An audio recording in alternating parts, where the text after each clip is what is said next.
voluntarias. Los que quieren hacen teórica, los que quieren hacen... ¿Cuántos son ustedes? En la promoción, Sí. 300 algo. Y de este grupo, sí, son usted, ¿no? Como 60. Tendría que... Creo que la sección A hay 80, no más. Y acá, o sea, acá está que menos de la mitad. 60. Que se inscriben, que no todos han elegido presencial. Claro. ¿Han elegido virtual o...? No, Claro. se hace bien. Ya, bueno, en todo caso, para que, como digo, no haya inconvenientes, yo voy a hacer estas clases, las voy a desarrollar aquí y posteriormente voy a enviarles a la delegada para que comparta con ustedes también las presentaciones. Algunas de ellas están grabadas ya habladas, ¿ya? Bueno, me voy a presentar. Mi nombre es Luis Medina Fernández, yo soy cirujano oncólogo, trabajo en el Departamento de Oncología y Radioterapia del Hospital Goyeneche, que soy jefe de cirugía oncológica. Ya tenemos residentes de cirugía oncológica ya desde hace varios años, están toditos trabajando los que han salido ahí, están muy bien felizmente, están bien formados y están saliendo con buena capacitación del Hospital Goyeneche, quien así no puedan, a veces muchos no creen, ¿no?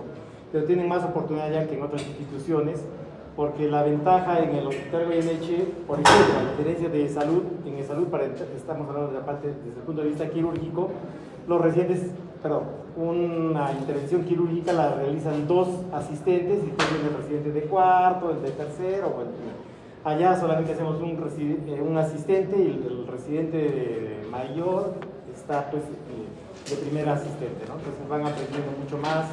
Igual tenemos la residencia de medicina oncológica y de radioterapia.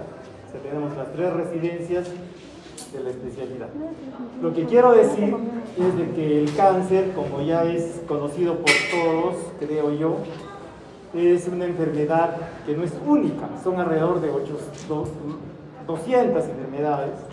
Cada una de ellas tiene su forma, manera de comportarse, su propia manera de diagnosticarse y de igual forma el tratamiento es diferente. Pero no solamente dentro de las 200 o algo más de enfermedades que se llaman cáncer, las mismas se comportan de igual forma, porque el cáncer lo tenemos que estadificar. O sea, cada estadio también se trata de forma diferente. Y si solamente tomamos los grandes estadios, que son 4, como el 4 siendo metastásico, entonces multiplicamos 200 por 4, son más de 800.000 enfermedades, porque cada una se trata de una forma diferente. Para comenzar por ahí. Y lo otro, que es lo muy loable, en varios sitios de Latinoamérica, prácticamente, no se dicta en el pregrado las clases de oncología, mientras que aquí sí, y eso está muy bien. Y yo sé esto porque yo además soy director del registro de cáncer poblacional de Arequipa. O sea, yo reúno toda la información de todos los hospitales del Ministerio de Salud, Fuerzas Armadas y Policiales, consultorios particulares de cáncer, de incidencia y mortalidad, y tengo ya publicaciones a nivel mundial, somos reconocidos a nivel mundial. Tenemos muchos rotantes de la maestría, por ejemplo, de la Universidad de Michigan de Estados Unidos, vienen a rotar aquí al registro de cáncer poblacional de rotantes de salud pública, fundamentalmente, y además participamos pues, en muchos trabajos, ¿no? Ahora, como registro de cáncer poblacional, estamos haciendo la geolocalización del cáncer de vesícula, porque deben saber que cáncer de vesícula en nuestra área, que es la área de la parte del sur de Perú, es decir, desde Arequipa hasta todo el sur de América Latina, incluyendo Bolivia y Chile sobre todo, se ha encontrado que cáncer de vesícula es una enfermedad prevalente. Y antes se pensaba, por ejemplo, que cáncer de vesícula tenía como factor de riesgo la presencia de pólipos. Pues teníamos un pólipo en la vesícula y hay que operar porque eso puede ir a cáncer, ¿no? Esa era nuestra idea, nuestro pensamiento. Sin embargo, ya hace unos años atrás ya se ha demostrado, ¿no?, que la principal causa de cáncer de vesícula es la litiasis. Y hay buena cantidad de gente que tiene cálculos vesiculares y no es el pólipo. Entonces ahí ya viene un poco el conflicto. Entonces esto se han dado cuenta en el registro de cáncer del sur de Santiago, porque en Santiago no hay registro de cáncer poblacional, y hay más al sur, ¿cómo se llama? Esta es una ciudad, bueno, no me acuerdo el nombre de la ciudad que tiene su registro. Allá estudiaron y el gobierno de Chile ya y por el medio del Ministerio de Salud ha implementado que debe hacerse colelabs profilácticas, es decir, todos aquellos que tienen colelitiasis tienen que hacerle su extirpación de vesícula laparoscópica en prevención. Entonces todo el mundo pasa prácticamente a colelab. Eso está ocurriendo en Santiago porque ahí se demostró primero y ahora estamos estudiando esto, y como registro de cáncer poblacional estamos haciendo la geolocalización de cáncer de vesícula biliar con un instituto de París, de Francia, que nos ha buscado y estamos trabajando eso, pero también hay un instituto alemán que está haciendo el trabajo conjuntamente con nosotros de lo que es el diagnóstico genómico del cáncer de vesícula. O sea, se está estudiando qué genes están comprometidos en cáncer de vesícula. Se está haciendo un grupo de pacientes que tienen cáncer de vesícula, se está extrayendo todo, se está haciendo todo el genoma, y a los que no tienen y a los que tienen litiasis también. Y se está haciendo ese trabajo acá en Arequipa y en Santiago. Entonces, y este va a estudiar cuáles son los genes más comprometidos de tal forma que se pueda obtener un profile, un panel de genes, y sería, no, estas personas que tienen litiasis tienen más riesgo de tener cáncer de vesícula. Entonces, no hacerle a todo el mundo colelabs, como están haciendo ahora en Santiago. Entonces, por ahí va la investigación, por ahí estamos, y como registro de cáncer poblacional de Arequipa nosotros estamos involucrados en estos. Yo tengo a cargo el registro desde el año 2000. Ya tenemos 5 publicaciones, una de ellas ganó Premio Nacional a la Investigación en Cáncer, y entonces estamos en todo eso. Y es muy interesante porque desde Inglaterra, por ejemplo, también desde Londres, se contactaron con nosotros para hacer el trabajo de HPV en cáncer de cabeza y cuello. Como saben, ahora ya se está demostrando también la patogenia del papiloma virus humano en algunos tipos de cáncer de cabeza y cuello. Entonces, como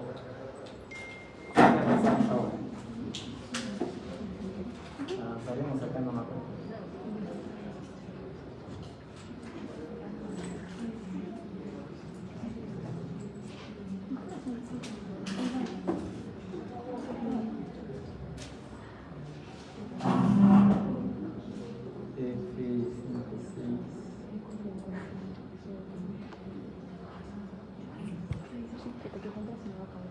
Esperemos que no se trabe, ¿no?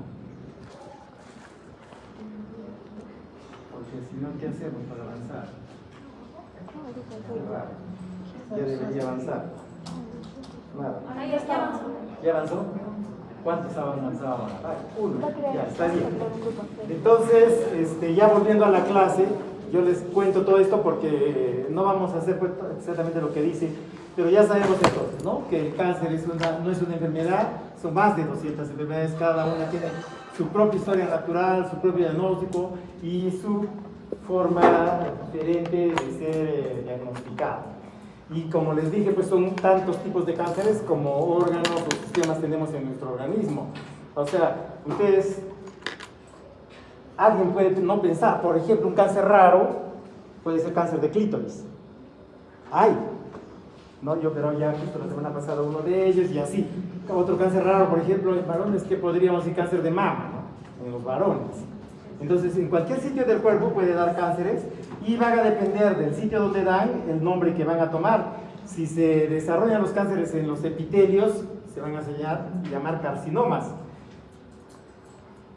Y si se desarrollan a nivel de las glándulas, carcinomas, adeno es glándula, ¿no? Como ustedes saben. Entonces, los diferentes tipos de cáncer van a tomar nombres de acuerdo al sitio donde se encuentran, ¿no? Por ejemplo, si es de una glándula, adeno; si es del cartílago, condro; si es del glóbulo eritro, del hígado, hepato, lipo, de la grasa, ¿no es cierto? Pero los tumores, cuando hablamos de tumores, podemos hablar de que los tumores son benignos o pueden ser malignos. Los tumores benignos se diferencian de los cánceres por dos características importantes. El cáncer es aquella pues enfermedad en la cual los tumores tienen los órganos o las glándulas pierden la capacidad de la apoptosis. Es decir, todas las células tienen un tiempo donde deben morir, es la muerte celular programada, eso se llama apoptosis. La pérdida de la apoptosis va a originar que se de origen a lo que es el cáncer. Pero además de otra característica en común de las células que tienen cáncer es la capacidad de dar metástasis, es decir, enfermedad a distancia. Esto se llama metastatizar. Entonces, esas son las características que definen el cáncer. Pérdida de la apoptosis y dar metástasis, enfermedad a distancia. Entonces, esto nos ayuda a diferenciar de los tumores benignos. Pero si, por ejemplo, yo tengo un tumor de grasa benigno, ¿cómo se llamará? Lipoma. Y el maligno, la contraparte maligna, liposarcoma. Exacto. Entonces es igual del cartílago, si es un tumor benigno, condroma, si es maligno, condrosarcoma.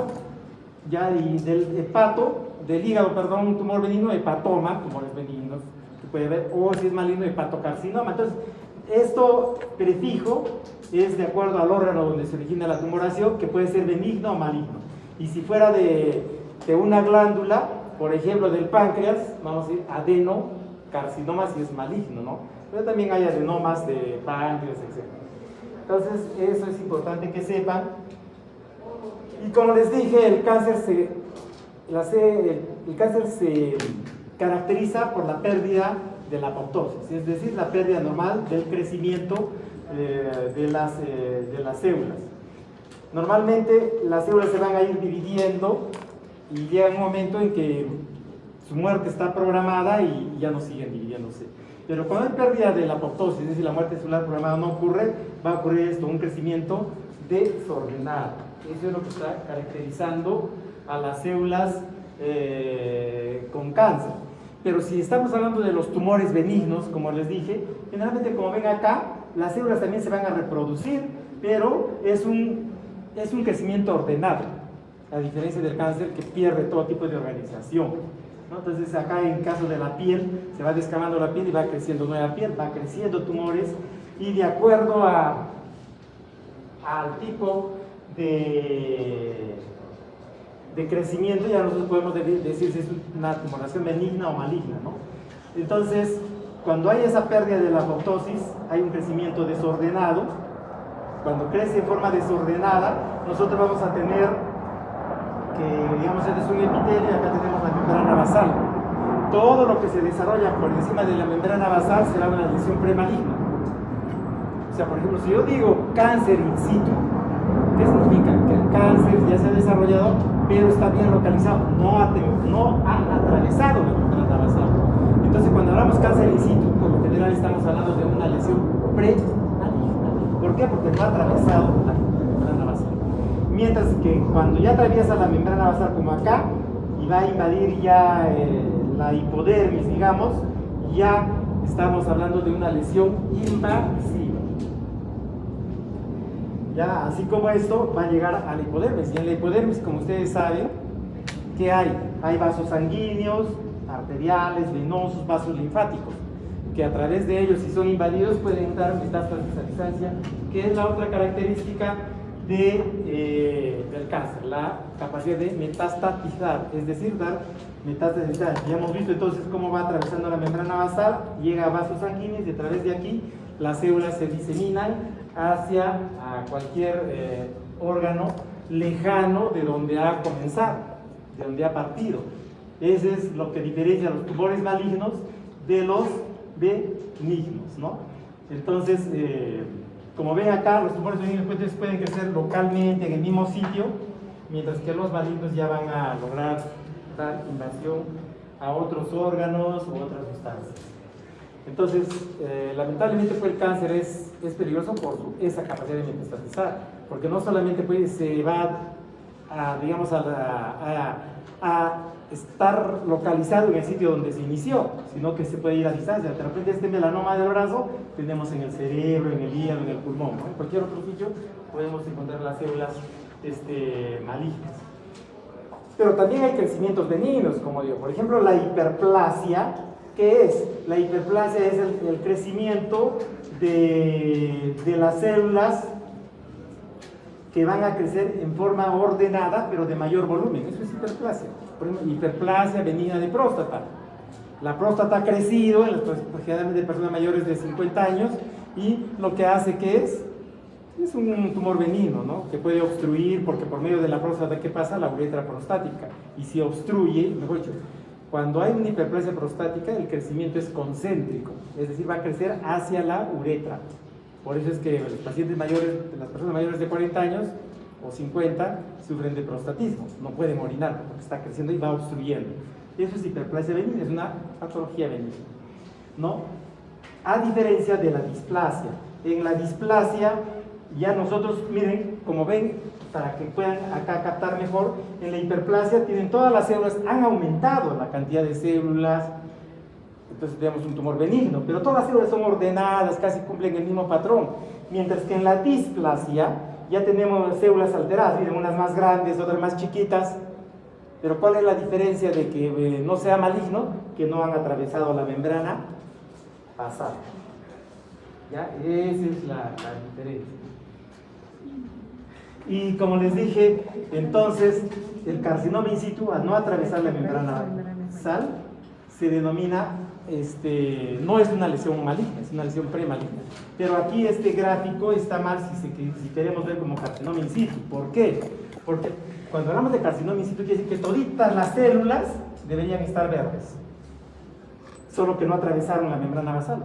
Si hablamos de displasia leve, vamos a hacer de cuenta que estamos hablando del cuello uterino, que es lo más frecuente. Displasia leve es solamente el tercio inferior del epitelio comprometido. Displasia moderada, los 2 tercios inferiores. Y displasia severa, todo el epitelio, solo que por ahí van a encontrar una que otra célula benigna en la displasia severa, mientras que en el carcinoma in situ todito es verde, no hay ninguna benigna. Pero todas tienen en común que no atravesaron la membrana basal, por lo tanto son lesiones premalignas, mientras que las lesiones malignas ya es el cáncer invasivo, como ven acá, atravesó la membrana basal.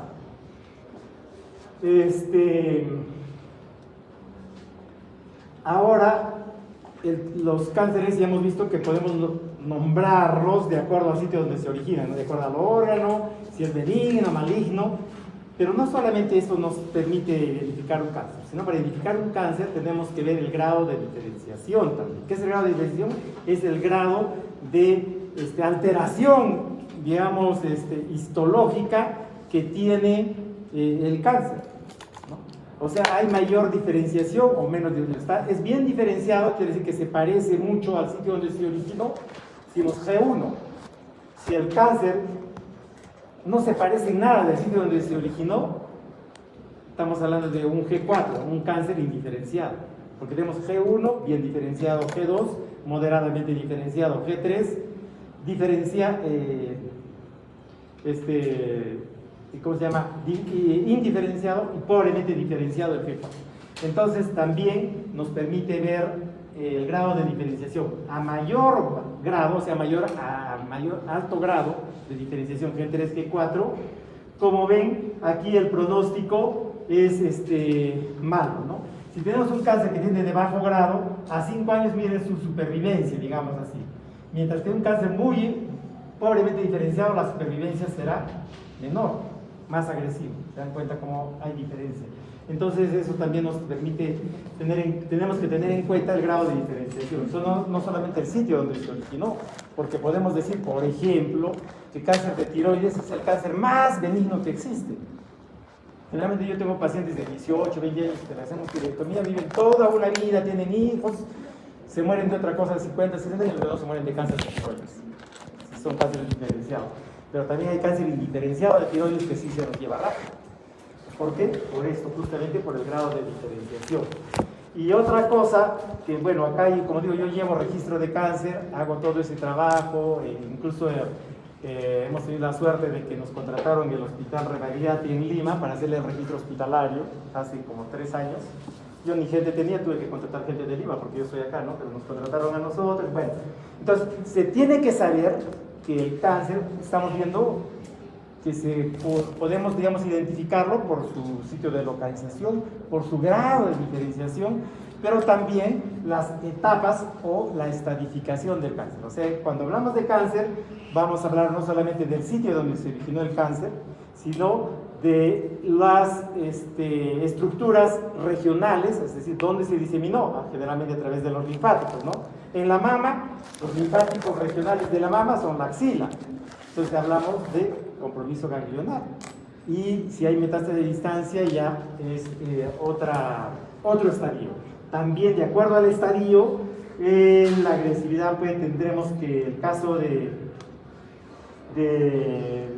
la sobrevida va a disminuir, ¿no? Por ejemplo acá dice para melanoma, digamos un estadio 1 prácticamente 98% de sobrevida a 5 años, estadio 2 ya baja al 70%, miren, el estadio 3 alrededor del 20%, o sea, 4 ni qué decir, ¿no?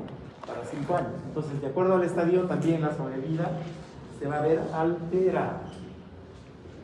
Y como también, eso es entonces lo que estamos hablando de lo que es el cáncer, pero también nos toca ver dentro de esta clase, bueno, en esta primera clase, el diagnóstico del cáncer, ¿no?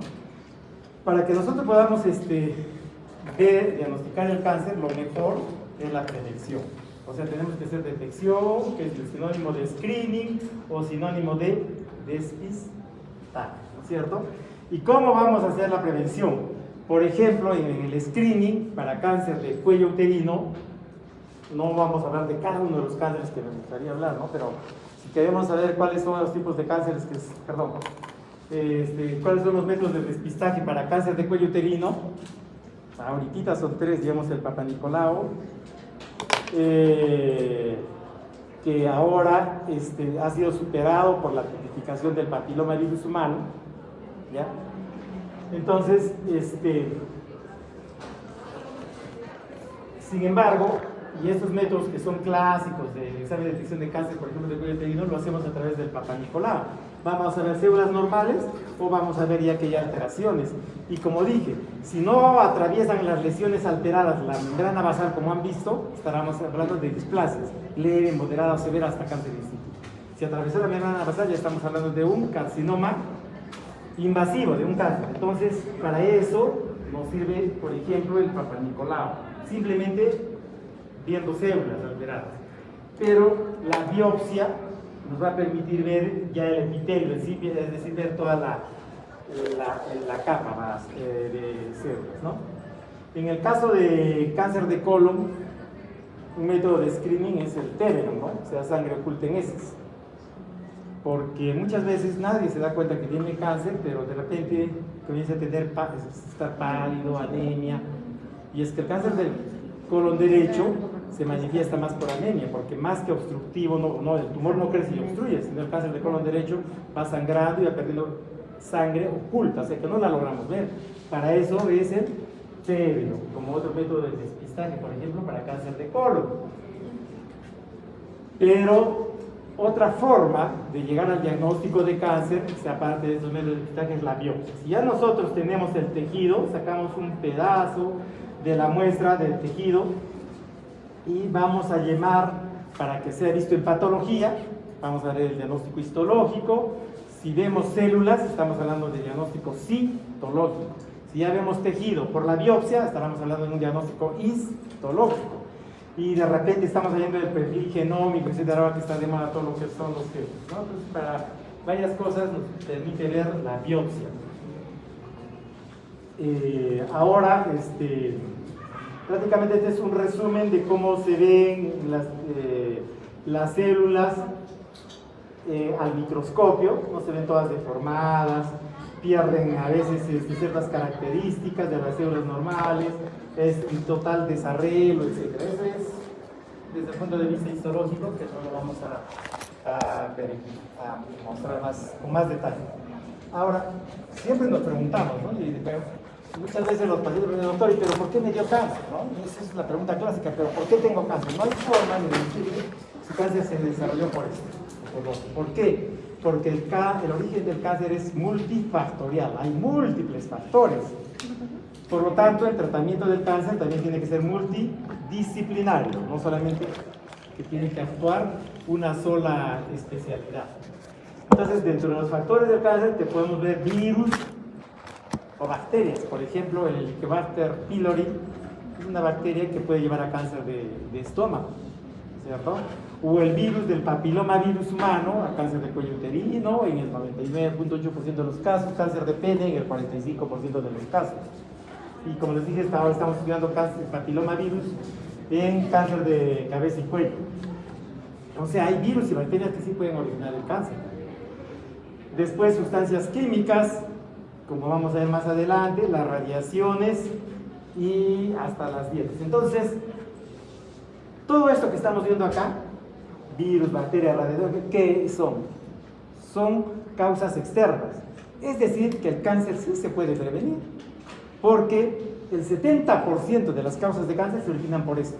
O sea, si nosotros evitamos todo esto, podemos prevenir el cáncer. O sea, no es de que el cáncer no se puede prevenir. Sí se puede prevenir porque la gran mayoría se debe a eso. Ahora, hay algunas áreas o regiones donde es mayor la incidencia de determinados tipos de cáncer. Pero ¿por qué no? Por ejemplo, vamos a hacer algo. En el Japón, la primera causa de cáncer es el cáncer de estómago. Entonces, dijeron los japoneses, debe ser racial, porque tienen algún gen que comen carne y les da pues cáncer de estómago, ¿no? Entonces, ¿qué hicieron? Hicieron un estudio de aquellos japoneses que migraron a Estados Unidos, y en Estados Unidos la primera causa de cáncer es cáncer de colon, no es de estómago, ¿ya? Entonces, todos los japoneses que se fueron a Estados Unidos los estudiaron, y entonces vieron que la primera generación de japoneses sí seguían teniendo como primera causa de cáncer de estómago. Pues es genético, que los japoneses es genético el cáncer de colon, cáncer de estómago. O sea, si eres japonés tienes alto riesgo de tener cáncer de estómago. Hasta ahí se estaba concluyendo. Pero ¿qué pasó? Se siguió estudiando a las demás generaciones, y las generaciones posteriores, la primera causa de cáncer en Estados Unidos, que ya vivían en Estados Unidos, ya no era cáncer de estómago, como en los japoneses, no era cáncer de colon. Es decir, adoptaron los estilos de vida de los americanos. Ya más salchipapas, pollopapas, todo lo que sea, toda la grasa y la comida chatarra comían los japoneses. Entonces varió. Ya no era su primera causa de cáncer en japoneses, cáncer de estómago, en los descendientes de los japoneses de Estados Unidos, sino cáncer de colon, igual que los americanos. Con eso estamos diciendo que los factores de riesgo también son los estilos de vida. O sea, depende de nuestros estilos de vida, que también son causas prevenibles. Y entonces, con la idea que la mayoría siempre teníamos es de que cáncer era genético, o sea que no podíamos prevenir. No es así, como se dan cuenta. El 70% sí se puede prevenir, pero sí hay un 30% de causas que son genéticas que no se van a poder prevenir. Por ejemplo, la edad también. A mayor edad, mayor riesgo de cáncer. Después del sexo, determinados sexos, bueno, tienen más riesgo de un determinado tipo de cáncer. Mama, más en mujeres, por ejemplo, ¿no? Pero también los varones pueden dar. Sin embargo, en los factores genéticos solamente es un pequeño porcentaje, que es el 30%. Acá es el estudio que les dije de las familias japonesas que fueron a Estados Unidos y que finalmente se encontró que el problema no era genético para cáncer de estómago, sino era estilos de vida, tipos de alimentación. Después, otro factor de riesgo, por ejemplo, en el tabaco, ¿no? Que fumamos de todo. Miren, todas las sustancias químicas, que son más de 100, que contienen el humo del tabaco, muchas de ellas pues se usan hasta en las sustancias que se usan para desinfectar baños, el creso, todas esas cuestiones, son sustancias que se producen, que también producen el humo del tabaco. Es decir, que va a llevar a la aparición de cáncer. Eso ya está demostrado. O sea, no hay forma de decir puede que sea, no. Ya se ha demostrado que el humo del tabaco produce cáncer de pulmón generalmente, pero no solo cáncer de pulmón. En mujeres puede aumentar el riesgo de cáncer de cuello uterino, por ejemplo, hasta 4 veces más, porque los metabolitos terminan en el cuello uterino, dos de los carcinomas. Entonces, es así. Y ahora quienes más fuman son las mujeres que los varones. Y antes, cáncer de cuello, cáncer de pulmón, hay 4 tipos de cáncer de pulmón.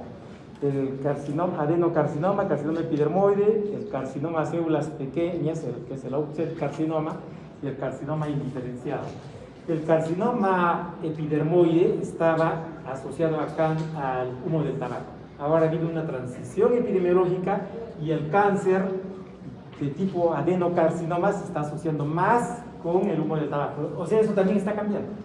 Pero nos hemos dado cuenta, por ejemplo, y nosotros tenemos bastantes pacientes que vemos en el hospital de cáncer de pulmón, que nunca fumaron, pero tienen cáncer de pulmón. ¿Sabes a quién están dando? A nuestras pacientes que cocinaron toda su vida con leña. O sea, el humo de la leña también ya está demostrado, y por ahí seguramente van a leer algunos artículos que ya se está asociando el humo de la leña a cáncer de pulmón. Igual forma, otro factor de riesgo es la radiación. Nos vamos a la playa en el verano, nos bronceamos, y entonces se enteraron por esta clase de que a mayor radiación, mayor riesgo de cáncer de piel, por ejemplo, ¿no? De la radiación ultravioleta, que atraviesa la epidermis y les puede causar cáncer. Entonces van a decir, bueno, ya que nos hemos enterado de que cáncer de piel se produce por la radiación ultravioleta, que este verano que viene voy a ir, ya pues será mi último verano que me voy a exponer al sol, y se siguen exponiendo y así. No, lo que pasa es de que el efecto de la radiación ultravioleta es acumulativa. O sea, no hay forma de que si tú este año ya te expusiste, el próximo año te sigues exponiendo y vas sumándola. O sea, no hay forma de que se regrese. Pero si nosotros le decimos pues a una persona, a un joven, le vamos a decir, ¿sabes qué? No te expongas, no le va a dar caso, ¿no? Tú dile, pues no, es que la radiación, si tú le dices, si te vas a exponer, te va a dar cáncer de piel, no le interesa. Pero dile a una mujer que te vas a arrugar más rápido, ya no se va a exponer, ¿no? Porque le va a poner. O al varón dile que si fumas mucho, ya no vas a ser impotente, que deja de fumar al toque, ¿no? Pero si diles que le va a producir cáncer, no hacen caso. O sea, tenemos que saber enfocar a qué población les dirigimos cuando vamos a hacer prevención también. ¿Por qué? Pero lo que les digo es la verdad, o sea, produce esas cosas. Sino que hay que saber entender, porque si le decimos a un joven, ¿te va a dar cáncer? No me interesa, pues ya, pero en un momento me dará, ¿no? Es lo que dicen. Pero nadie piensa que le pueda, pero también está asociado a otras enfermedades benignas que sí más les van a causar, digamos, mayor temor, que les va a ayudar, les puede ayudar en la prevención. Ahora, por ejemplo, si hemos estado hablando del tabaco, del cigarrillo, digamos, hay un fumador crónico que fuma una cajetilla diaria, que ha fumado 10 años, que ya tiene un montón de riesgo de tener cáncer de pulmón, ¿no? Entonces, ahorita se ha enterado de que me va a dar cáncer de pulmón, que ya está demostrado. O sea, no hay forma de que tú en la cajetilla vas a leer el tabaco puede causar cáncer de pulmón. No, dice causa cáncer de pulmón, o sea, ya está establecido. Ya no te dice puede, no te da una posibilidad, sino te dice que sí. Entonces, ¿qué ocurre? Se enteró y deja de fumar hoy día. Dice, no voy a fumar porque dice que me va a dar cáncer de pulmón. Entonces, ¡pum!, deja de fumar de pronto. Pero para que esa paciente que tenía ese factor de riesgo, ese paciente, esa persona que era fumador crónico, y ella tenía el mismo riesgo de aquel que nunca fumó, ¿saben cuántos años tiene que pasar desde que deja de fumar? 20 años. Recién después de 20 años de haber dejado de fumar, recién va a tener el mismo riesgo de aquella persona que nunca fumó. O sea, mientras tanto, si no fue en 20 años, está con alto riesgo de tener cáncer de pulmón. ¿Ya? Eso ya también está demostrado. Y la primera causa de incidencia de cáncer a nivel mundial es cáncer de pulmón. Aunque ahora, en los últimos años, cáncer de mama ha superado como primera causa de cáncer a nivel mundial, pero cáncer de pulmón sigue siendo la primera causa de mortalidad. ¿Ya? Entonces, ahí tenemos el factor de riesgo, el humo del tabaco. Ya hemos hablado que los virus ingresan a la célula, se van a compenetrar con los genes de la misma célula y va a dar alteraciones. Ya acá tenemos algunos ejemplos de virus, por ejemplo el carcinoma nasofaringio nos va a dar el cáncer, el carcinoma nasofaringio es causado por el virus de Epstein-Barr, el sarcoma de Kaposi por el virus del VIH, de la inmunodeficiencia adquirida, ¿no? Y así el virus de la hepatitis B o de la hepatitis C nos puede dar hepatocarcinoma. Entonces acá tenemos una pequeña relación de cánceres que están relacionados con algunos virus. Hemos dicho también, ya hemos hablado del sarcoma de Kaposi, causado por el virus de la inmunodeficiencia, y dentro de las bacterias el Helicobacter pylori puede ocasionar también cáncer de cuello, cáncer de estómago. Entonces, como hemos visto, todo lo que hemos hablado hasta acá es prevenible. O sea, el cáncer sí se puede prevenir. Tendríamos que prevenir, pero como ven es difícil porque no es una sola causa, sino son múltiples.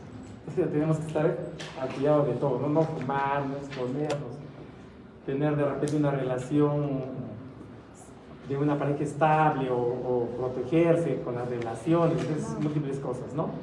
Eso es así.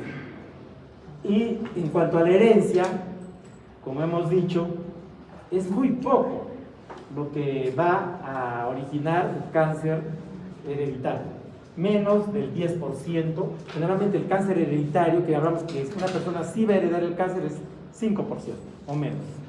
El resto, del 30%, podemos tener factores genéticos, es decir, pueden tener tendencia, porque tienen un familiar, por ejemplo, de primer grado con cáncer de mama, pero no significa que van a desarrollar cáncer. Es un trastorno genético, eso es 30%. Pero si tienen el gen del BRCA1 y BRCA2, casi seguro les va a dar cáncer, ¿no?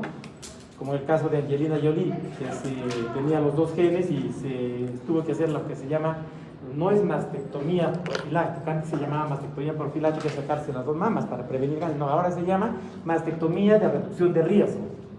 Se le saca las dos mamas, es lo que se hizo a Angelina Jolie, porque le salieron los dos genes BRCA. Entonces, ¿qué le ayudó eso? A que disminuya su riesgo al 87% porque no tenía mama, pero todavía tenía un 13% de riesgo. ¿Por qué? Porque el cáncer de mama es hormonodependiente, o sea, va a depender del estímulo hormonal y ella era premenopáusica. Así que a los 2 años que se hizo la mastectomía de reducción de riesgo bilateral, decidió hacerse la oforectomía bilateral. Se sacó los ovarios. ¿Ya? Entonces, así es. Entonces, ese es un típico ejemplo que tenemos de alguien muy conocida, ¿no?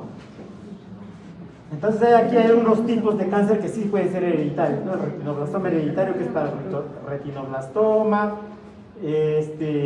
una poliposis adenomatosa familiar, podemos tener esa de colon, enfermedad de Paget ósea del hueso, etc. Hay algunos tipos de cáncer que son hereditarios. Y los otros son los trastornos genéticos, que digo, ¿no? Que no necesariamente van a desarrollar cáncer, pero sí tienen riesgo. Estamos hablando de cáncer de mama. Si alguien tiene un familiar de primer grado, digamos mamá, hermana o hijas que tienen cáncer de mama, su riesgo es de 4.5 veces de tener cáncer de mama. 4.5 veces, más que la población general. O sea, que no tiene ningún familiar con cáncer de mama, su riesgo es 1. Pero si son familiares de primer grado, su riesgo es 4.5. Si son de segundo grado, digamos primas, tías, su riesgo es 2. O sea, de acuerdo a la relación, el riesgo es mayor. Riesgo, no significa que va a tener, pero sí tiene riesgo. Entonces, eso hablamos de los trastornos genéticos, los cromosomas, etc. Y como les dije, a mayor edad, mayor riesgo de cáncer, ¿no? Bueno, cáncer de mama, colon, está ya demostrado. Entonces, los factores genéticos, los hereditarios, la edad, son factores de riesgo de cáncer que no se pueden prevenir, no hay forma de evitarlos. Son pocos, pero la gran mayoría sí. Entonces tengan en cuenta que sí podemos prevenir el cáncer. Entonces lo que ocurre con el cáncer es este crecimiento totalmente desordenado, como ven ahí todo feo, pasa la membrana basal y va a invadir la hipodermis o la parte que está por debajo de la membrana basal, donde está lleno de vasos sanguíneos, vasos linfáticos, y a través de ellos puede diseminarse a distancia. Y no solo eso, pues como han visto ya, al atravesar la membrana basal también puede, digamos, invadir órganos que están cerca, ¿no? Por ejemplo, cáncer de cuello uterino puede invadir el recto. ¿Y cuántas veces tenemos pacientes que hoy día hemos operado a un paciente que tiene una fístula rectovaginal? O sea, por la vagina hace las heces. ¿Por qué? Porque el cáncer le ha perforado el cáncer de cuello uterino le ha perforado el recto, y por ahí se le salen las heces. Tenemos que hacer una colostomía desfuncionante para que haga sus heces por un colostoma y no vayan las heces abajo, ¿no? Entonces también invaden en forma, digamos, por contigüidad, no solamente por enfermedad a distancia. Entonces, si ya conocemos los factores de riesgo, podemos prevenir el cáncer. Podemos prevenir la infección por virus o bacterias, como hemos dicho. evitar la radiación solar, por ejemplo, o algunas sustancias químicas que se pueden generalmente en el trabajo, ¿no? En el trabajo muchas veces con thinner, o los mineros que trabajan con sílice, la silicosis, todo eso puede producir también cáncer, ¿no? Entonces hay que evitar factores químicos. El tabaco, ya hemos dicho, 20 años tienen que pasar para alcanzar el riesgo, igual que una persona que nunca fumó. Y si fumas y tomas alcohol, el riesgo todavía se multiplica por 2. El alcohol aumenta el riesgo de cáncer de mama, por ejemplo.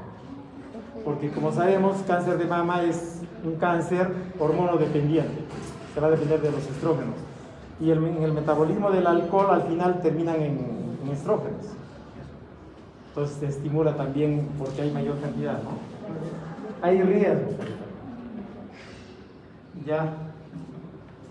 Bueno, protegernos contra el sol, uso de sombreros, lentes o bloqueadores solares. En nuestro medio pues tendremos que usar bloqueador solar como factor de protección mayor de 90, ¿no?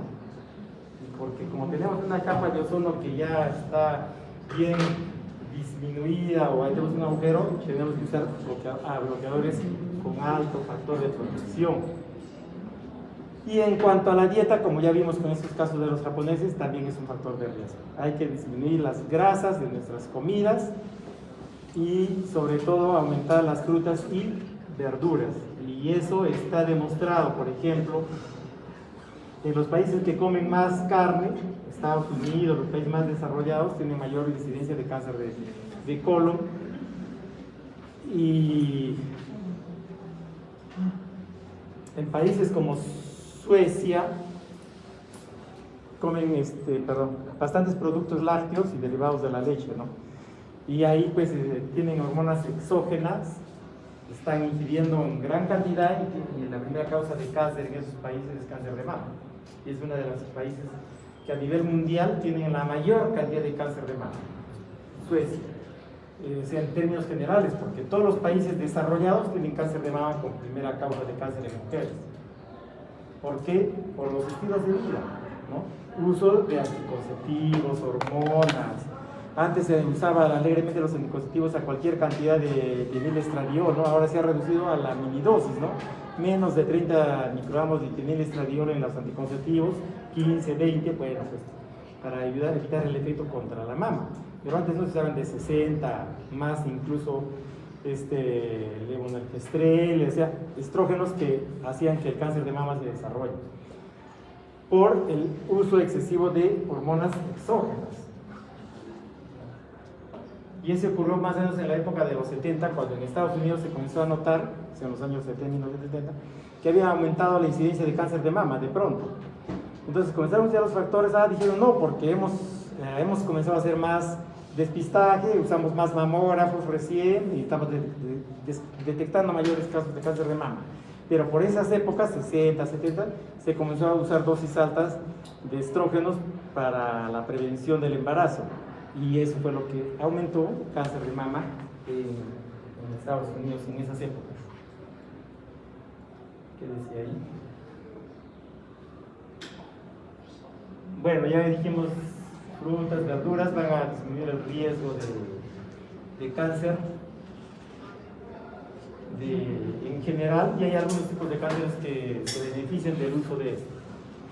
Que eso ya en la parte de lo que es nutrición y dieta, que lo van a ver, ahí está detallado qué tipo de dietas son las que mejoran, ¿no? Y en cuanto a los virus, ya hemos hablado, ¿no? El papilomavirus es un virus que se va a contraer con las relaciones sexuales. No hay forma de contraer de otra forma. Si a una mujer que tiene relaciones sexuales así haya tenido una sola vez en su vida, ya tiene riesgo de tener papilomavirus, de haberse contagiado. Entonces, si nosotros vemos la curva de la infección del papilomavirus, vamos a ver que las primeras relaciones sexuales son las que tenemos la curva alta y después comienza a bajar en incidencia de papilomavirus, porque es donde se contagia más, las primeras relaciones sexuales. Y está demostrado que el 99.8%, es decir, casi casi el 100% de los cánceres de cuello uterino es producido por la infección del papiloma virus. No es hormonal, no es hereditario, cáncer de cuello uterino. Cuando alguien le dice, mi mamá tuvo cáncer de cuello uterino, no tiene nada que ver con que ella tenga, ¿no? Porque es un cáncer adquirido por esta infección. Pero hay que darse cuenta, también hay que, hay como digo yo, un paradigma, una paradoja. Las parejas sexualmente activas en el Perú, se hizo un estudio en el año 2004, 2006, en el Neoplásicas, en el INEN en Lima. Yo me formé ahí en el INEN en Lima, donde se estudió una población femenina de San Juan de Lurigancho y se encontró que el 20% de las mujeres tenían el papiloma de la infección del papiloma virus. Estamos hablando de mujeres sexualmente activas. Pero un último estudio ha demostrado que solamente el 15% de las mujeres sexualmente activas tienen la infección del papiloma virus. Y no solo las mujeres, sino las parejas sexualmente activas. En Estados Unidos se ha hecho esto y el 80% de parejas sexualmente activas tienen la infección del papiloma virus. Sin embargo, en Estados Unidos casi no hay cáncer de cuello uterino. Y en los países en vías de desarrollo como el nuestro, la primera causa de cáncer en mujeres es cáncer de cuello uterino, excepto en Arequipa y Lima, donde cáncer de mama ocupa el primer lugar por ser ciudades cosmopolitas. Y eso lo demostramos nosotros en el registro de cáncer, porque recién desde el año 2000 comenzamos a hacer el registro y nos dio una sorpresa de que en Arequipa cáncer de cuello uterino no era la primera causa en mujeres, sino mama. Y es lo mismo que ocurre en Lima actualmente, igual que en los países desarrollados. Cáncer de mama, primera causa es en los países desarrollados. Entonces, ¿qué pasa? ¿Por qué, si es 80% de las parejas sexualmente activas en Estados Unidos tienen la infección del papiloma virus, ¿por qué casi no tienen cáncer de cuello uterino, por ejemplo, las mujeres? Y cáncer de cuello uterino está en el 12º lugar, y todavía dentro de los cánceres ginecológicos, solo de mujeres, ni siquiera tienen. Sin embargo, acá el 15%, y es la primera causa de cáncer en el Perú, excepto en Lima y Arequipa. ¿Por qué? Eso es un paradigma, y eso tenemos que saber, entender. Lo que pasa es de que eso es cierto, pero que en Estados Unidos las mujeres van a hacerse su despistaje, se hacen su papá Nicolau, ahora están haciéndose la tipificación, encuentran una pequeña lesión premaligna y ya se hacen tratar. Nunca van a llegar a tener cáncer. Acá no, la mujer nunca se hace papá Nicolau, ¿no es cierto? Y cuando va porque está sangrando, ya está incluso los cánceres ya son avanzados. Entonces, ¿y cuál es el problema? El despistaje. Entonces tenemos que dar a nuestra población, tenemos que darle a entender que tiene que hacerse despistaje. Pero se ha demostrado pues que no es suficiente el despistaje, o sea, le hacen despistaje, ya perfecto, hemos detectado que tienen eso, pero igualito sigue el cáncer en primer lugar. ¿Por qué? Porque el Estado tampoco, hay una política de Estado en que se tiene que tratar las lesiones premalignas.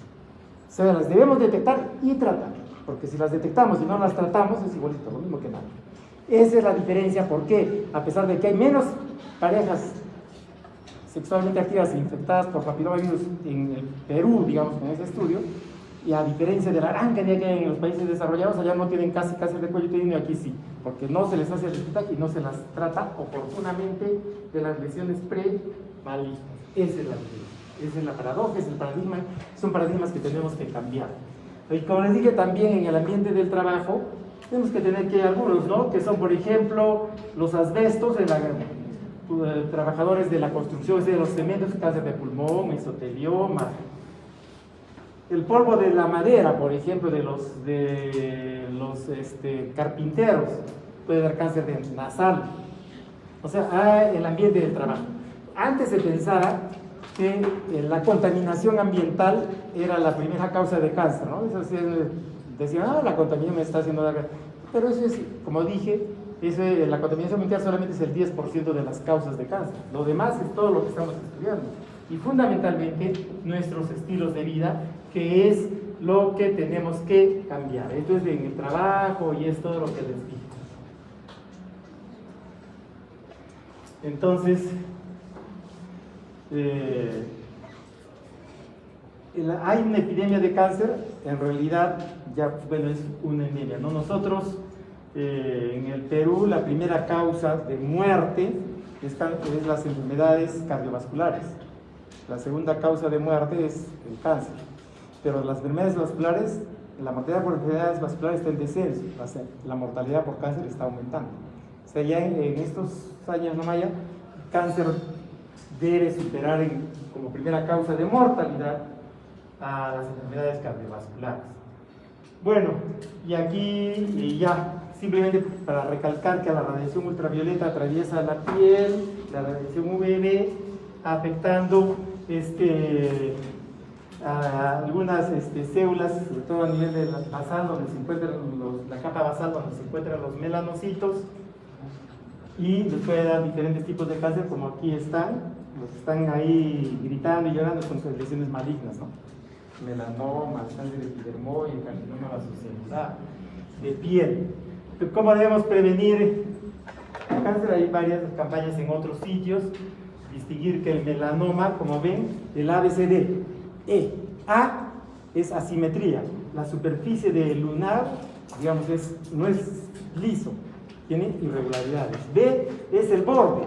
El borde no es un borde, digamos, bien definido, sino bordes difusos, como ven acá, o indentados, o bordes que no tienen un límite preciso.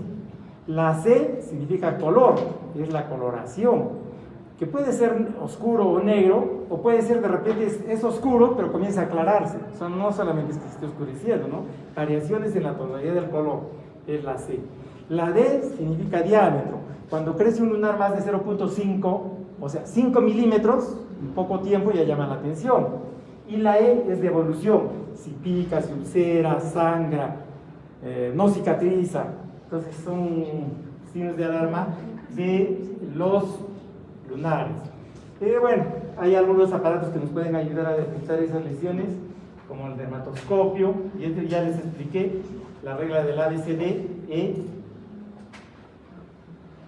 De cáncer, ¿cómo vamos a prevenir cáncer cáncer de cuello uterino? Ya, una palabra, a ver quién da el nombre, una palabra que defina la primera relación sexual. Una palabra, semiología, ¿no han hecho semiología? ¿Cómo se llama la primera relación sexual? La prueba de amor. O sea, buena, la prueba de amor. En otra clase, palabra que define, debut. Ahora la prueba de amor, ¿está bien? Ya, no sabe. La palabra que define la primera relación sexual se llama coitarquia. ¿Coito qué es? Relación sexual. Y tarquia es primera relación, igual que la menarquia, la coitarquia es la primera relación sexual. Cuando la coitarquia está más cerca a la menarquia, aumenta el riesgo de cáncer de cuello uterino. Es decir, tener relaciones sexuales a temprana edad aumenta el riesgo de cáncer de cuello uterino. ¿Cómo se llama el número de parejas sexuales de la mujer? Otra palabra que define el número de parejas sexuales. Vamos a decir promiscuidad, ¿no? ¿Ah? Número de parejas sexuales. ¿Quién da un nombre? Ya pues, ella ha dicho, siquiera ha dicho prueba de amor. A ver, la primera palabra, bueno, la palabra que define el número de relaciones sexuales se llama poliandria. Andria varón, ¿no es cierto? Poli, número de varón. Entonces, el número de parejas sexuales también aumenta el riesgo, el tabaquismo ya les dije, la paridad y el uso de anticonceptivos orales son factores secundarios, generalmente no tienen eso. Entonces, ahí está, coitarquia cerca a la menarquia, promiscuidad sexual, es decir, número de parejas sexuales, el tabaquismo y la inmunosupresión son factores de riesgo para cáncer de cuello uterino. Ahí está, con sus figuritas para que se distraigan. ¿Ya? No se olviden de los factores de riesgo del cáncer de cuello uterino.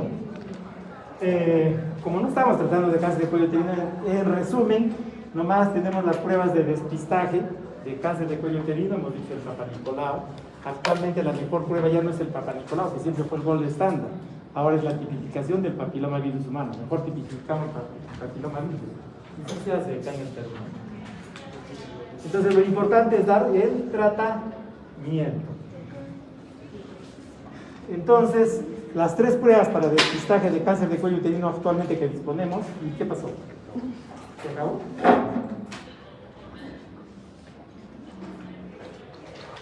Ya salió. Bueno, las 3 pruebas para el despistaje de cáncer de cuello uterino son... Ya. ¿Qué más? ¿Qué es esto?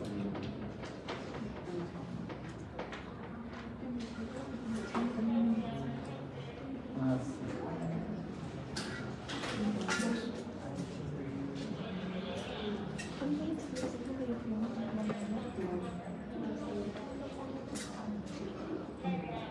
Es el proyector, porque acá, ¿qué lo sabe? Abajo aparece, ¿no? Pero acá está apareciendo y acá, por eso digo, ¿por qué se ha ido? Ahí está. Ya es lo que han visto, ¿no? Entonces, lo que dije para evitar, tenemos que dar tratamiento de las lesiones premalignas. Y dentro de las pruebas de prevención de cáncer de cuello uterino está el Papa Nicolau, el ácido, la infección visual por ácido acético que se llama IVA y la prueba de detección del papiloma virus. El que siempre ha sido utilizado ha sido este, ahora el mejor es este. La infección por ácido acético fue ideado por Narayan, un hindú, donde eso no cuesta nada, es hacer ese examen. Tienes un poco de vinagre, le echas al cuello del útero en la mujer con un spray o un algodón, le dejas ahí 30 segundos a 1 minuto, le sacas, miras a simple vista, si ves que está pintado blanco algún área, tiene una displasia, una lesión premaligna. Es infección visual por ácido acético, más barato que el Papa Nicolau, porque en el Papa Nicolau necesitas láminas, picador, colorante, técnico, necesitas, ¿cómo se llama? Microscopio, ¿no es cierto? Entonces, para tratar las lesiones premalignas, simplemente para que sepan, crioterapia, conolip o cono frío, es con bisturí, y así vamos a prevenir el cáncer. O sea, no solamente llegar al diagnóstico, sino a la prevención. Entonces, en el cáncer de mama, por ejemplo, tenemos el autoexamen de la mama. No les voy a explicar en qué consiste. El otro método de despistaje es el examen médico, y el tercer método de despistaje es mamografía. El autoexamen debe hacerse toda mujer después de los 20 años, 1 semana después de cada regla, examinarse mama y axilas.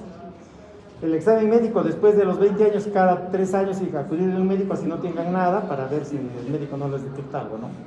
Y la mamografía después de los 40 años. Ya, esos son los 3 métodos de despistaje para cáncer de mama. Les dije que el mejor método de despistaje para cáncer de cuello uterino, ¿cómo se llama? La tipificación, ya no es el Papa Nicolau. De estos 3, se está avanzando solo. Ya.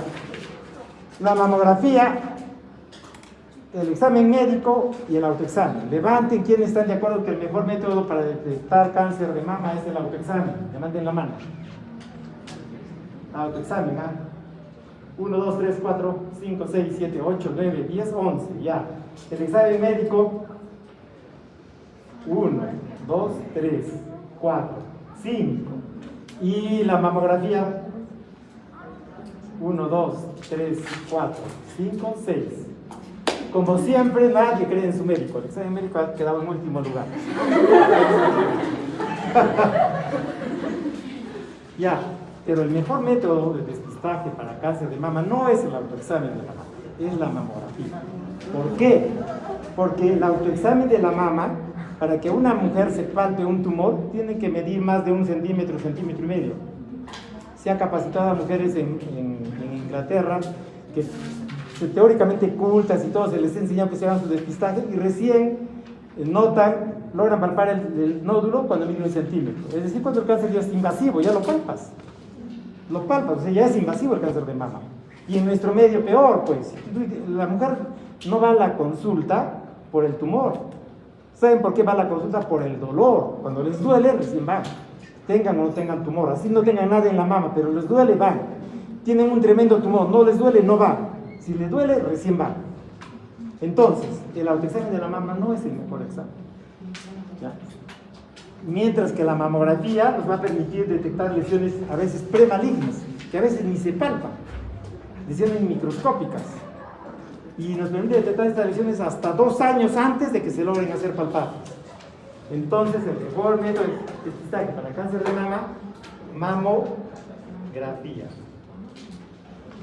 Bueno, y dentro de los factores de riesgo para cáncer de mama, ya sabemos que es un cáncer hormonodependiente. O sea, vamos a tener factores genéticos, o sea, antecedentes familiares de primer, segundo grado. Después el uso de terapia de reemplazo hormonal, el uso de anticonceptivos orales. Yo por eso recomiendo que no usen anticonceptivos orales desde los 18, 20 años, porque el cáncer de mama el riesgo para cáncer de mama está en relación con la duración del tratamiento. Si usan anticonceptivos orales más de 10 años, el riesgo aumenta hasta 1.8, 2 veces más. Quien usó anticonceptivos por 10 años ya tiene 2 veces el riesgo de cáncer de mama que aquella que nunca usó. Entonces, si van a usar anticonceptivos, menos de 10 años. Entonces, teóricamente deberían usar después de los 30, 35, ¿no? Antes no, porque estamos aumentando el riesgo. Igual es para el caso de terapia de reemplazo hormonal, o sea, ya para las posmenopáusicas. El uso de anticonceptivos o de terapia de reemplazo hormonal va a duplicar el riesgo cuando se alcanza los 10 años de uso. Está en relación, entonces, a la duración del uso. Próstata en los varones, hemos hablado de las mujeres, los varones también, generalmente a partir de los 50 años, aumenta el cáncer de próstata. Pero más que estos sean síntomas de cáncer de próstata, deben ser síntomas de prostatismo, ¿no? Les dije, crece la glándula de hiperplasia benigna, no puede orinar, ¿por qué? Porque el conducto se cerró, porque la hiperplasia crece en forma concéntrica, mientras que el cáncer crece de forma excéntrica, o sea, hacia afuera. La hiperplasia no hacia adentro, obstruye la disminución de la fuerza. Antes escribía su nombre en el suelo orinando, ahora ya no puede, se moja los zapatos, se levanta cada rato a orinar. Entonces, esos son síntomas de prostatismo, son síntomas inespecíficos en realidad, ¿no? Pero sí tenemos de igual forma, así como para cáncer de cuello uterino, tenemos 3 métodos de depistaje. Hemos dicho el Papa Nicolau, el IVA, infección visual por ácido acético, y la tipificación del papiloma virus humano. Para cáncer de mama, 3 métodos de depistaje: el autoexamen de la mama, el examen médico y la mamografía. Para cáncer de próstata también tenemos 3 métodos, que es el PSA, el tacto rectal y la ecografía transrectal de próstata. Entonces,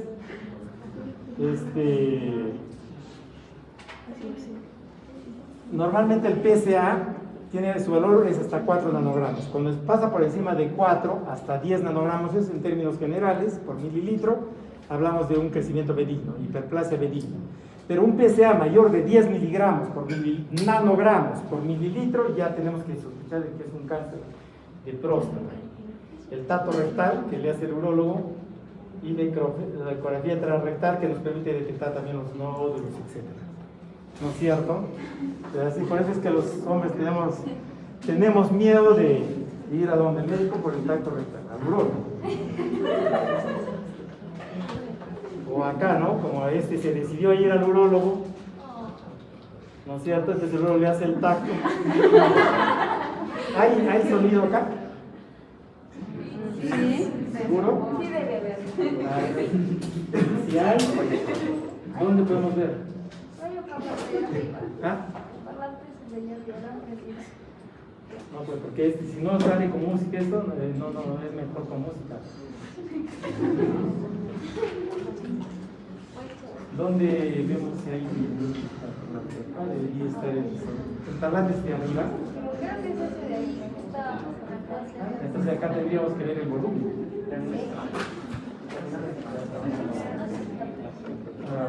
De repente no está. Bueno, este es, por ejemplo, en España hacen esto para promover la iglesia. Cada vez que uno se hace viejo, le cuesta más mear. dice, ¿no? Y no puede orinar en el baño y comienzan con los de los Beatles, esa canción no, esa canción de los, ¿no? Y le comienzan a cantar una canción bien conocida, por eso le digo, sí, ¿cómo se llama? Entonces ahí le dice que el dedo te van a meter y toda la cosa para que vayas a hacerte a donde el urólogo y ellos van cantando. ¿Cómo se llama esa canción? Estoy en el aire. ¿Ah? Estoy en el aire. Es creo. Sí, no es de los, comienzan a cantar ahí y les haces el tacto rectal. Entonces, lógico, ¿no? Un poco para promover esto. También ya está gritando ahí con la canción. Que no tiene sentido. Entonces, miren qué dice ahí al final. Hacerse mayor da mucho por él. Ya saben, por él. ¿Por qué tienen que hacer el tacto?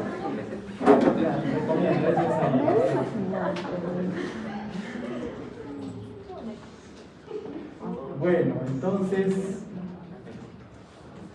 vamos a hacer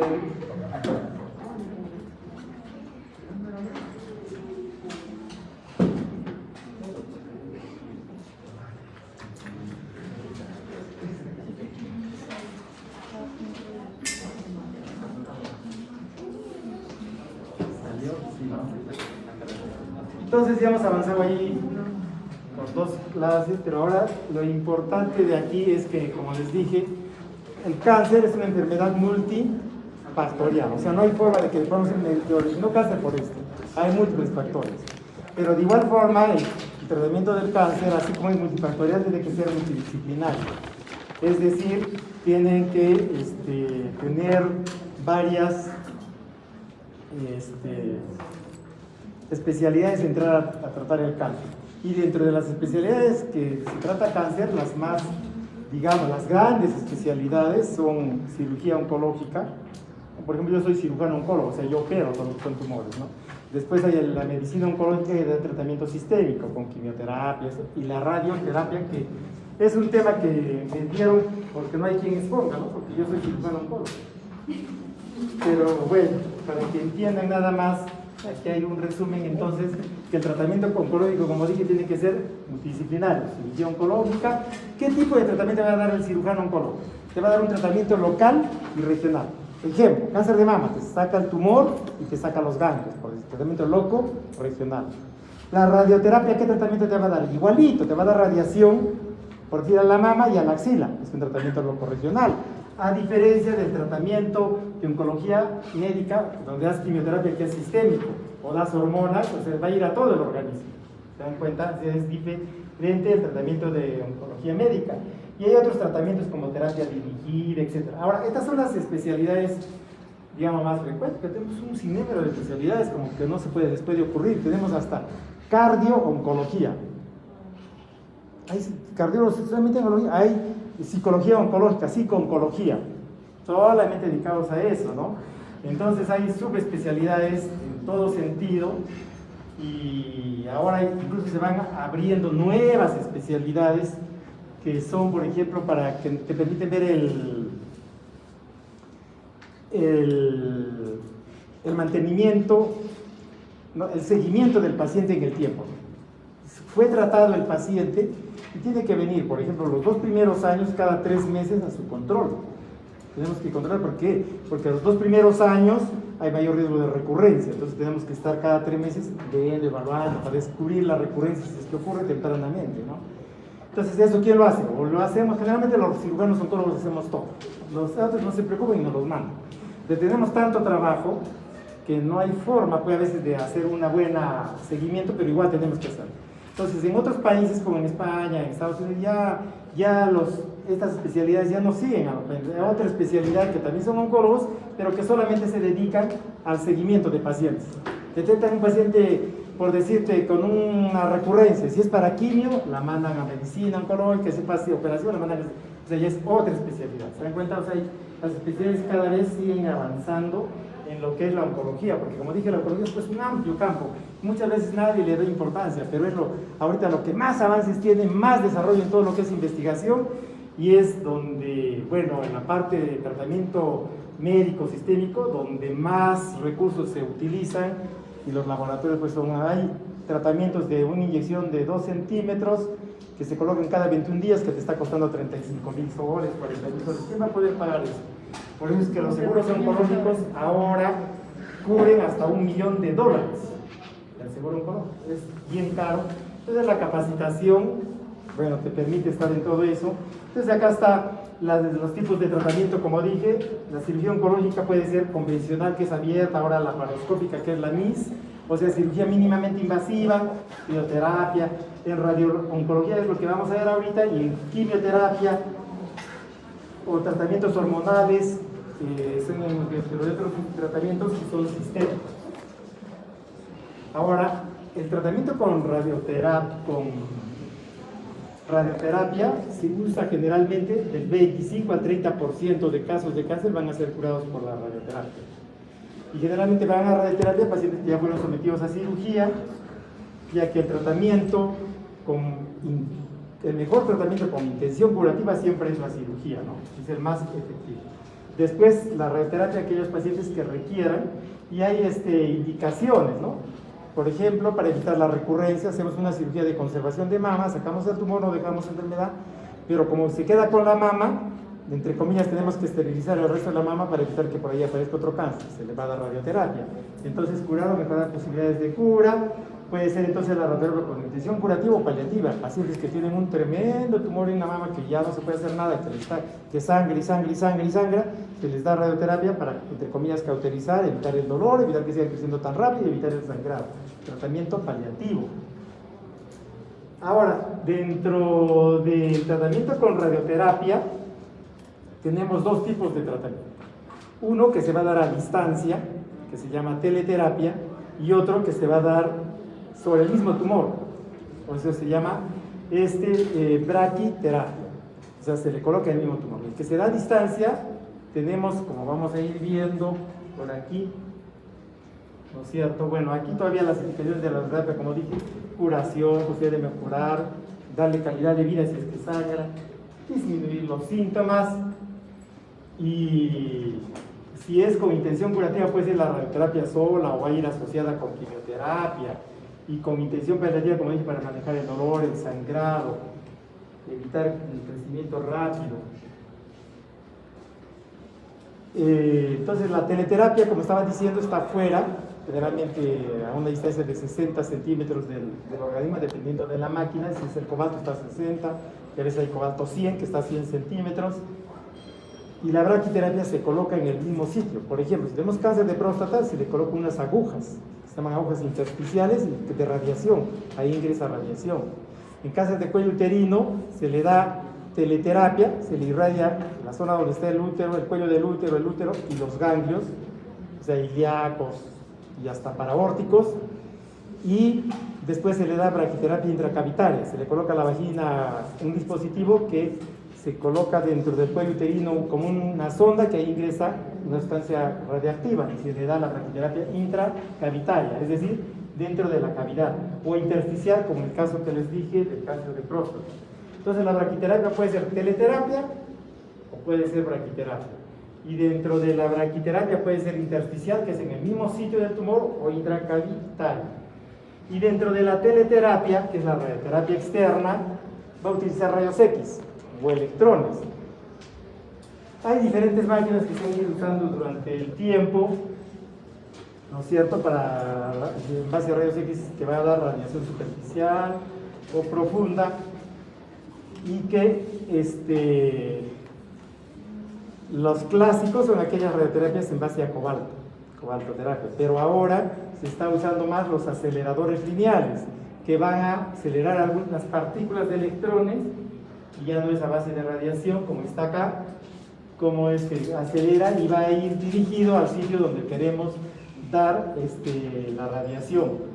La ventaja del acelerador lineal es que te permite controlar la profundidad de la radiación. Por ejemplo, a diferencia del cobalto, que no permite mucho el control de la profundidad ni en la extensión. Entonces, si tenemos, por así te dar radioterapia a la mama, cuando le damos con cobalto, puede que estemos agarrando algo de pulmón y con el tiempo puede hacer fibrosis pulmonar, ¿no?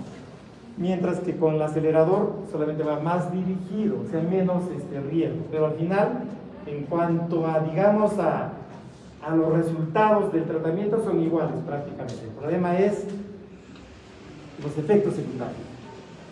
Y como decimos, la braquiterapia también, que puede ser intersticial o puede ser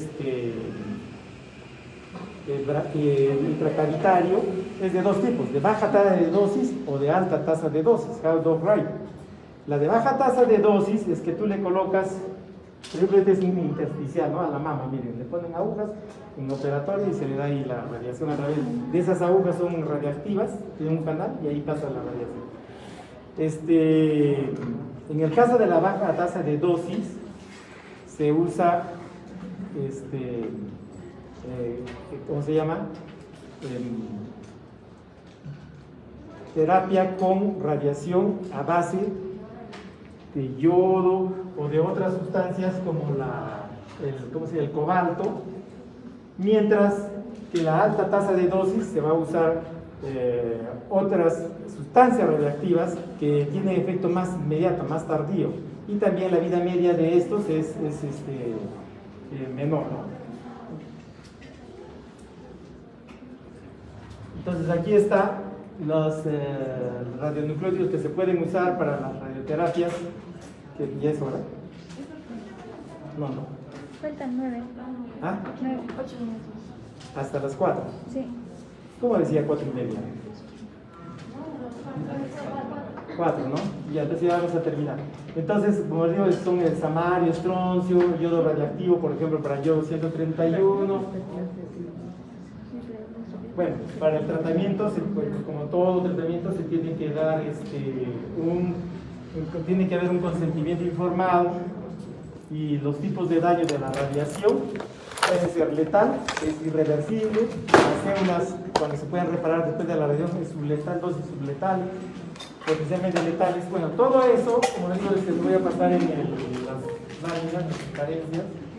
Bueno, y esto ya tampoco no lo vamos a hablar porque es interesante ver esto del COVID como caso, ¿no? Que ahora estamos viviendo esta pandemia.